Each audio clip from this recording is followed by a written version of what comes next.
Delighted to be here with all of you today to celebrate International Women's Day. We've got a really great lineup, and our first panel is obviously kicking off now. But throughout the day, we have a number of fireside chats and panels to really celebrate International Women's Day. A lot of progress has been made to date. I was looking online this morning to kind of see some of the big stats, the big things that have really been achieved already. And International Women's Day started in the early 1900s in America, and now obviously it's a massive global event celebrated differently in different countries. So in China they get the day off, and it's also treated a bit like Valentine's Day, so you'd get home and get some nice treats. In Italy you'd get some flowers, but I think in England and in the UK the way that we celebrate it is really from a more political and social perspective, really looking at how we can advance, progress, develop women in society. From a Dentsu Aegis perspective, we've been working hard in terms of looking at the digital economy and how we can make the digital economy better for everybody. And we've made society a stakeholder. And we've also looked at women and gender diversity within that, which I think is incredibly important. And a lot of great work has been done. And the panelists that we have today are Anna Easton, who heads up our social impact and has been with the business for a few months. Tim Cooper, who is our male representative on the panel. And and we also have some men in the audience, I'd just like to say. And he heads up thought leadership for us. And we have Anna Moulton, who is our group HR director. So this is the panel that we're going to be talking this morning about balance for better. And balance for better is the theme for International Women's Day and is the theme for Dentsu Aegis Network's International Women's Day as well. So previously we've looked to conquer the divide, but now it's about balancing for better. And there's four kind of key ways that we're looking at that. So we're looking at that, firstly, through the lens of mentoring tomorrow's female leaders. And we have an initiative called the Female Foundry. Now, the Female Foundry was actually set up in APAC by our colleagues over there, but it's something that has now had reach throughout the world. And really what we're looking at mentoring up to 100 women by 2020 who are entrepreneurs, who are looking to set up their own businesses. That's incredibly important. We're also looking at Dentsu Aegis and how we can ensure that we have better balance. So we have 30% of our top leaders within the organisation are female. And actually that matches quite nicely to the FTSE 100 companies. So in 2007, FTSE 100 had 11% females on their boards. And now in 2017, there's 28%. So I think that we're doing quite a good job ourselves in terms of looking across business and industry. Thirdly, we do our own proprietary research, and that's why we've got Tim here today. So we have the Digital Society Index, which hopefully many of you will have heard of. If you haven't, our second index is launching at the end of March, and I would encourage you all to look out for it. We'll be sending information, posting stuff on social media, etc. What's interesting, though, is that our Digital Society Index, which measures digital engagement, shows that there is a 12% gap between men and women in terms of the sentiment around digital skills, so feeling that they're able to confidently use digital skills either in the workplace or elsewhere. And finally, and I think really importantly, given what we do, is looking at the advertising industry and how we can make advertising and marketing for better. And I think there was a really nice campaign that McGarry Bowen did for Western Union called The Race Is On. And this was back in 2017, and what you saw was all around the world, girls running to school. But as they were running to school, they were actually running towards their dreams and towards their aspirations. And that was things like becoming the first female president of the United States or becoming the first person to land on the moon. So in that backdrop, I guess I wanted to ask Anna, first of all, Anna Moulton, what does International Women's Day mean for you? So I think we should really look at the inspirational side of International Women's Day. I know there's it touches on many different areas of life, of work, of politics and society. But for me, it's really looking at the unique and special talents of women and their achievements. On a personal note, it's a good time for me to remember and acknowledge both my grandmother and my mum, who were both really inspirational. Strong females, both had awesome careers and were just great role models for me. So yeah. Great, thank you. And then, Tim, would you be able to give us a perspective in terms of the Digital Society Index and what your findings are, an early insight from a gender perspective? Sure, thanks, Dani. And thank you for the very sort of positive opening. Unfortunately, that's going to change because a lot of the findings from the Digital Society Index make for quite grim reading as far as the gender gap is concerned. And actually, the sort of the scale of the research kind of reflects the scale of the challenge. So we've surveyed about 65,000 people now over a period of 2 years. This is a very big piece of work, bigger than the Edelman Trust Barometer, for example. Yeah, woo. Down with Edelman. But what we find, of course, is that across a number of, in fact, across the vast majority of indicators, both attitudinal and behavioural, so in terms of broader levels of optimism about the ability of digital to create jobs, to be a force for good in society, overall to have a positive impact, there is a gender gap between men and women. It's particularly acute in the skills perspective as well, as you mentioned. And that really flows from formal education through skills utilization at work, as well as broader optimism about the future ability of digital to create jobs. There are some anomalies. So, for example, if you look at the psychological impact of digital, women tend to be more positive than men, which is hence my introduction. hence your introduction. But nevertheless, I think it really does underline the scale of the challenge. Yeah. And actually, one of the pieces of analysis that we'll be launching in a couple of weeks really looks at this relationship between sort of attitudes and behaviours and consumer behaviour. So I think the message for businesses, even if you don't think, or even if the moral case isn't sort of strong enough to get businesses to take action, there's a very strong business case emerging because the link between levels of skills and optimism is very closely correlated with your propensity to purchase products and services online. Yeah. Okay, thank you, Tim. And then staying on the subject of research, Anna, could you talk to us a bit about Hear Her Voice? Yes, it's interesting. It's a slightly more positive perspective, I think, in the sense that Tim has talked about the digital economy and the pace of change. But what we're seeing, particularly in emerging markets, is we're actually seeing that's creating opportunities for women to actually engage with the digital economy in a way that they may not otherwise have been able to do. So quite traditionally, particularly women in rural communities may have been housebound, which may have prevented them because they were looking after children from actually taking jobs or fulfilling careers. And actually easy access to apps and social media means that they can launch and start their own business. So that's a really positive finding. And one of the things that we wanted to do as marketeers was really understand. We felt these women had a really important voice and we wanted to know more about it. So in 2016, we actually commissioned some bespoke research into 2,000 female entrepreneurs in Southeast Asia. We looked at 5 different markets. And we actually found that, yes, technology was driving this opportunity, not necessarily into tech companies, but into apparel wear, into cosmetics, into FMCG, areas that women have traditionally been passionate, wanted to engage with, but technology platforms were enabling that for about 93% of respondents. And for about 83% of respondents, they were embracing social media and using it to sell. So that was really fantastic. There were some challenges as well. And so one of the challenges we found is that these women, only 10% of these women were actually securing funding from traditional institutions. So an awful lot of them were self-funding, and that means the payback period is really, really critical. But on the upside, again, they are earning 10 times more than the national average. Right, that's brilliant.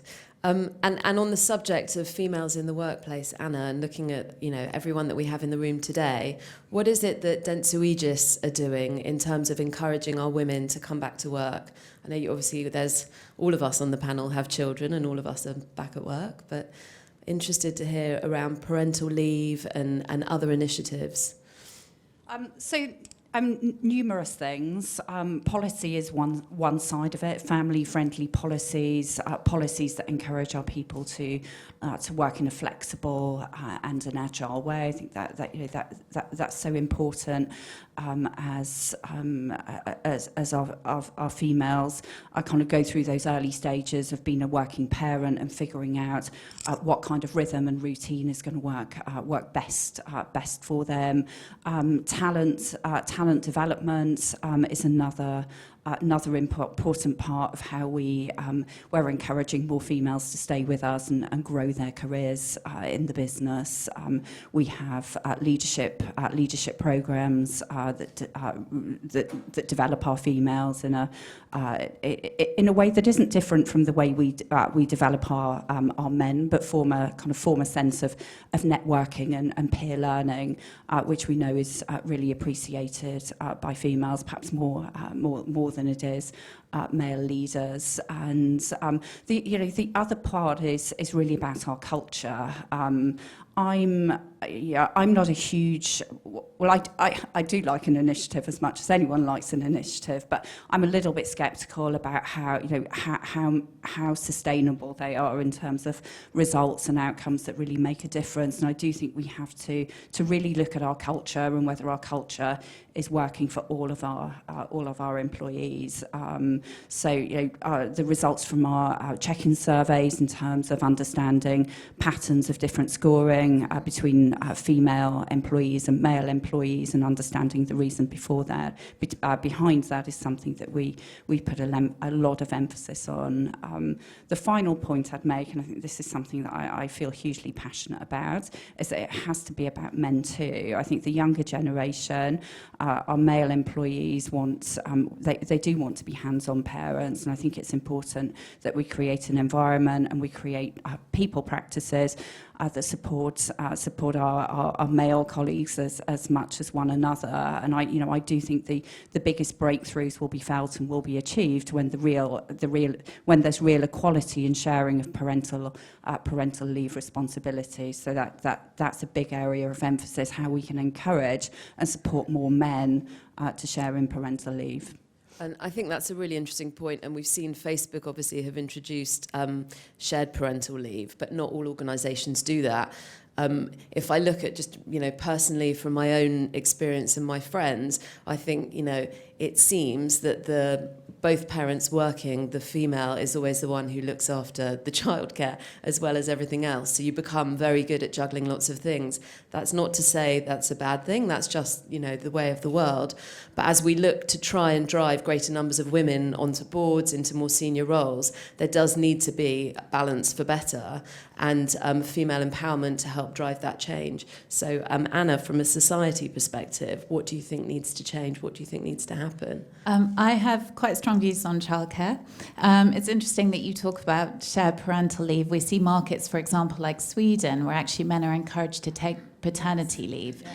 And that combined with, long periods during the summer where they take 5 weeks off and much earlier finish times means that actually you see lots and lots of women establishing very successful careers in companies like IKEA and Lego. So, really established organizations.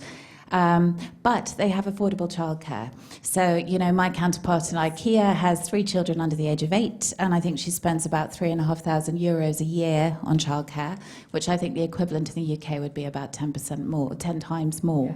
So I think if we really want to encourage women and men back into the workplace, because, particularly single fathers face this issue, then we really do need to look at tax breaks on childcare. Tim, just out of interest, do you have any kind of perspective on this as a absolutely. parent So a good friend of mine actually made the headlines a few months ago because he's one of the senior most members in UK industry to do work part-time. Right. And he shares parental responsibilities with his wife, and he does a job share with another individual in the organisation, which is fantastic. But it's kind of ridiculous that this is making headlines, in this day and age. When women are doing it all the time everywhere. Exactly. Yeah. And it's a great example, and it should be celebrated. But the fact that it is celebrated shows us that there's a very long way to go. Yeah. Okay, thank you. And then looking more broadly at business, I'm interested, Anna, could you talk a bit about the Female Foundry and how we're really empowering women generally in business? Yes, well, we talked a little bit about the inside earlier, and one of the things that came out through the Hear Her Voice was access to funding. Yeah. The other thing that Tim touched on was also skills. So actually the skills that women have to enable them to kind of launch their businesses and use apps and social media don't necessarily equip them when they actually come to scale those businesses. So we identified this need to give access to funding, support and development for skills, but also really importantly, access to networks, because women don't also have the same access to networks that create for potentially customer opportunities, etc.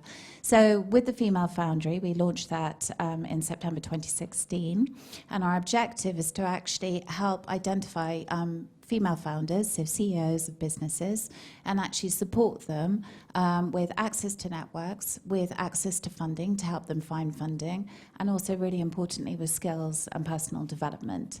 So over the last couple of years, we've been working with 15 organizations in Asia Pac, and we're now looking to expand that into LATAM and hopefully launch some research in Africa quite soon. So we have an ambition to support 100 businesses by 2020, all female founded. Brilliant. That's really, really brilliant. We look forward to tracking that. Thank you, Anna. And Anna Moulton, to ask you, could you talk a bit about some of our client work where we're really working with clients to try and inspire and empower women? And also in particular, I understand that our own organisation in Australia, Haystack, has some interesting research that they've done around the gender pay gap. If you'd be able to shed some light on that as well, that would be great. I don't actually know much detail about the Australia research, but I can share. I can research it and I can share that later with that sounds everyone. good. I mean, in terms of clients, I think this is diversity and how we support the development of our people it's an absolutely core and critical issue, and clients simply do not want to work with us if we have people practices and cultural practices that don't fit with their own. So it has become very much the norm that clients want to know really what is it that we're doing to develop our people, to retain our people, and make sure that we've got great cultural practices that support diversity and support the careers of women. So it is an ongoing dialogue between us and our clients. I spoke earlier this year with Microsoft, who are very keen to understand in more depth our engagement survey approach and what we were taking away from that, what we were doing as a result of it, but also learning from our research methodologies and the benchmarks that we have in place. So I think it's just become part of the ongoing dialogue with clients that they want to know that our approach and our practices mirror theirs. Yeah. And I think Anna and I have talked a lot about purpose-driven organisations, and I think many of our clients are purpose-driven. With that comes, issues like this that would just become fundamental to how they do business. Anna, have you got a perspective on that? Yes, I think actually it's really interesting. We're seeing some fantastic work with P&G that's being led out of Story Labs, one of our agencies in the US. There's two initiatives that I think are fantastic. I'd love to see them scale. One of them is actually called Free the Bid, and it's about ensuring that there is a female account director on every bid, on every pitch, and that she's given an opportunity to present, which I think is really great practice as we look at balancing behaviour. And the other one is called #SeeHer, and this is an initiative, again, Story Labs are leading on this with P&G, but they're working with 1,000 brands across the US, where they're actually looking at how women are actually portrayed in the media and entertainment industry, and looking at providing financial background as well to diverse entertainment programs. So I think those are really fantastic initiatives. Great, thank you, Anna. Before we go to the audience and see what questions we have out there, I guess just finally, what would be the one thing that you each think should change? Starting with Anna, in terms of driving more empowerment and better outcomes for women. Can I say two things? Quickly. I think it's about men. I think it's us about influencing change in our business and our society by the way we encourage men to share in parental leave. And I think the second thing is to really get to know all of our women as individuals, and particularly as women are returning from work, that we're very much focused on finding solutions that work for our females and work for our business. Great. Same question, Tim? Yeah, I think for me it comes down to two things. Hearts and minds. So we've done a lot of analysis over many years around the gender gap, but actually it still persists. So, there's a certain point at which kind of instead of admiring the problem, we need to sort of take more sort of drastic solutions to actually kind of make progress. And that's where I think it comes down to a lot of the heart perspective. I'm a father of two girls. And it's probably taken me to be a father of two girls to really understand at a very visceral level some of the challenges that they are already facing in their life. It shouldn't take me having to be a father in order to go through that process. We need to get to a level where we have those kind of very deep levels of empathy and passion amongst men to the same level as women. Otherwise, we're not going to see the change that we want to see. Yeah, that's totally agree. Can you talk to my husband? That was a joke. Anna, same question. Yes, I think excellent points. I would add to that we need to start young, really, really early, because I have seen the Haystack advert. It was a campaign. It was one of the things that attracted me to Dan when I joined here. They ran the equality pay gap, and they basically asked children, boys and girls, do tasks for pocket money. And at the end of the process, they gave the boys more than the girls. And the boys didn't think this was fair. And in most cases, they would give their money to the girls, so they had the equal amount. And I think children, we are not born as human species to differentiate. We learn through life. And I think we need to work really, really early to make sure that our children have mutual respect for boys and girls, because this is about boys too. And that's when we'll achieve balance. I think that's a really good point, Anna. And I think starting young and also not just being focused on women for women is really critical, which all of our panellists have reinforced.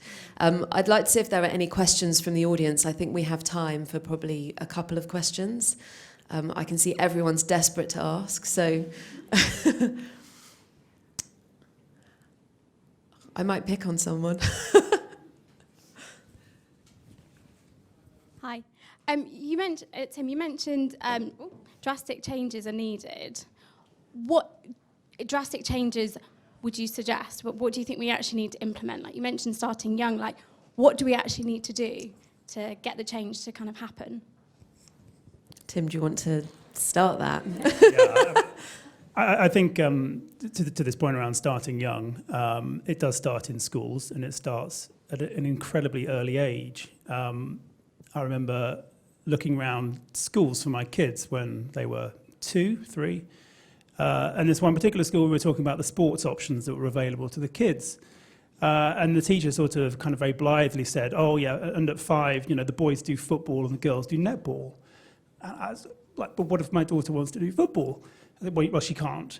And I was just shocked that this sort of segregation and this perception starts at such an early age. So it goes right back to the fundamental ways we think about education from the very earliest age, because all of those cues are kind of self-reinforcing, and if you don't address them early on, will just be exacerbated over time. So look, it's a multi-dimensional kind of time frame problem, but I think there are some very basic things that we could start doing, particularly at kind of nursery and primary education levels, that would really pay big dividends in the long term. If I could add to that, and I'm a mum of a 7.5-year-old daughter who's having to present at Parents' Assembly today, which I'm bad mother because I'm not there, but I think this whole thing about confidence, I think the one leadership trait that still differs across men and women is confidence. I think women are much more likely to internalise, and I see that at every level, and I see it with my 7-year-old daughter. So I think the more that we can work on encouraging girls and building lifelong skills around confidence, I think that will make a huge difference. I've just been given our cue. Anna, do you want to add to that very briefly? I think building on both, there is a really interesting program in Nairobi where they've actually introduced training for boys in primary schools to actually teach them to respect their female counterparts. And it's having really powerful impact upon antisocial behaviour in those communities. So I think it just reinforces actually those points. And just finally, I think when we look at education, in the UK in particular, the separation of education between boys and girls from a very early age can also influence some of these behaviours, where boys from the age of 4 are just learning with boys. So looking at co-ed and how we encourage that further through the private system as well. Thank you so much to our panellists. I think that that's been a really interesting kickoff to celebrating International Women's Day. And thank you to all of you that have either followed us through our social channels or who've come here today and been in the session. And thank you for your questions. Thank you.